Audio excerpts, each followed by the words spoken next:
जो बार बार कह रहे हैं ना कि हम जेल से सरकार चलाएंगे, माफ़ करिएगा अरविंद केजरीवाल जी, जेल से ना गैंग चला करते हैं, सरकार नहीं।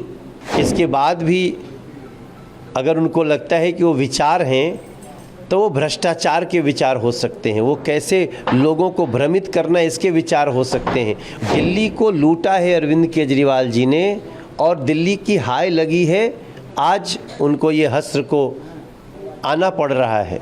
उन्होंने अपना जीवन दिल्ली को दुर्दशा के कगार पे पहुंचाने के लिए जो दिया है, उससे दिल्ली की जनता इतनी क्रुद्ध है, इतने गुस्से में है कि उनके गिरफ्तार होने के बाद दिल्ली में मिठाइयाँ बांटी जा रही हैं, क्योंकि दिल्ली की जनता को अपेक्षा थी कि उनको साफ पानी मिलेगा,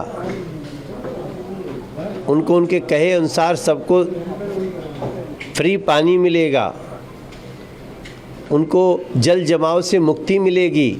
अभी नाले बजबजा रहे हैं, गलियां टूटी हैं।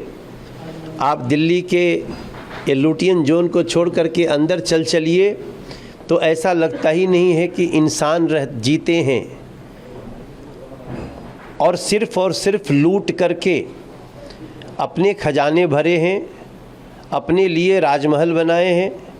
और दिल्ली की जनता जो झुग्गियों में रहती है, जो अनऑथराइज्ड कॉलोनियों में रहती है, या जो किराए पे रहती है, जिसका अपना कोई घर नहीं, वो सारे लोगों को खून के आंसू रोने पड़ रहे हैं। दिल्ली को लूटा है अरविंद केजरीवाल जी ने और दिल्ली की हाय लगी है, आज उनको ये हस्र को आना पड़ रहा है।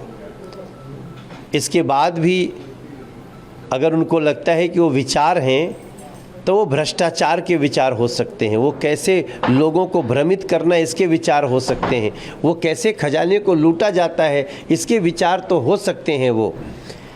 लेकिन जो बार बार कह रहे हैं ना कि हम जेल से सरकार चलाएंगे, माफ़ करिएगा अरविंद केजरीवाल जी, जेल से ना गैंग चला करते हैं, सरकार नहीं। गैंग चलाना चाहते हो तो उससे भी कानून निपटेगा, लेकिन वर्तमान में जो उन्होंने जैसा किया था वैसा पाया है, जो जैसा करता है वैसा बढ़ता है। सर, गोपाल राय ने भी अभी प्रेस कॉन्फ्रेंस की, उन्होंने कहा इस साल होली का कार्यक्रम नहीं होगा, 25 मार्च को हम लोग लोगों के पास जाएंगे और उन्हें बताएंगे कि देश में क्या हो रहा है। 26 मार्च को पूरी दिल्ली के सीएम अरविंद केजरीवाल की गिरफ्तारी के विरोध में प्रधानमंत्री आवास का घेराव करेगी। अरे जब आज ही कोई नहीं आया तो 2-4 दिन बाद कौन आने वाला है? ये इनको जो अपने तो इस समय इनको सिर्फ मीडिया ही तवज्जो दे रही है, वरना दिल्ली की जनता तो चर्चा भी नहीं कर रही है। मैं सुबह से 12 प्रोग्राम किया हूँ, एक प्रोग्राम में कोई नहीं पूछा रे भाई साहब वो गिरफ्तार हो गया, क्या हो गया, कोई नहीं पूछने वाला है। सब कोई खुश है। एक तो घर में बैठा था तो एक टीवी पर न्यूज़ आ रहा था, एक माता जी ने जो कमेंट्स किए हैं वो मैं काश में उस समय रिकॉर्ड कर लिया होता उसको। मतलब दिल्ली के लोगों का नफ़रत का वो स्तर है अरविंद केजरीवाल को लेकर के कि हम उसको शब्दों में नहीं बता सकते। सर, सुनीता केजरीवाल की भी एंट्री हो गई है। उन्होंने कहा अरविंद केजरीवाल हमेशा दिल्ली के लोगों के साथ खड़े रहे हैं, उनकी गिरफ्तारी उनके साथ विश्वासघात है। तो यही तो लाइन है जिस पे दिल्ली की जनता पूछ रही किधर खड़े थे। अब अपने राजमहल में खड़े थे तो गली का कैसे समस्या समाधान होता? खड़ा तो होना था टैंकर माफियाओं को हटाने के लिए, खड़ा तो होना था जमुना जी को साफ करने के लिए, खड़ा होना था वायु प्रदूषण को दूर करने के लिए। खड़े किधर थे यही मेरे समझ में नहीं आया।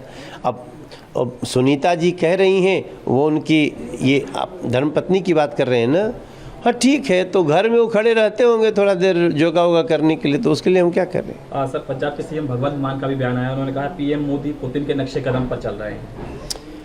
भैया अब इस समय ये लोग 2-4 दिन ऐसे बयान देंगे, लेकिन इनके मन में भी बहुत खुशी है कि मेरा नेता बहुत भ्रष्ट था, भला गिरफ्तार हुआ। सर, विपक्ष की आपने बात की, कांग्रेस पूरी तरीके से साथ में खड़ी है आम आदमी पार्टी की। उन्होंने प्रेस कॉन्फ्रेंस भी की, उन्होंने कहा कि लोकतंत्र को बचाने के लिए हम साथ खड़े हुए हैं। देखो, भ्रष्टाचारी के लिए भ्रष्टाचारी तो खड़ा होगा ही, क्योंकि आज इनका नंबर कल उनका नंबर, जो भी दोषी होगा, जो पाप करेगा वो भरेगा। तो इसलिए कांग्रेस उनके साथ नहीं खड़ी होती तब मुझे आश्चर्य होता। अंदर अंदर कांग्रेस भी खुश ही है।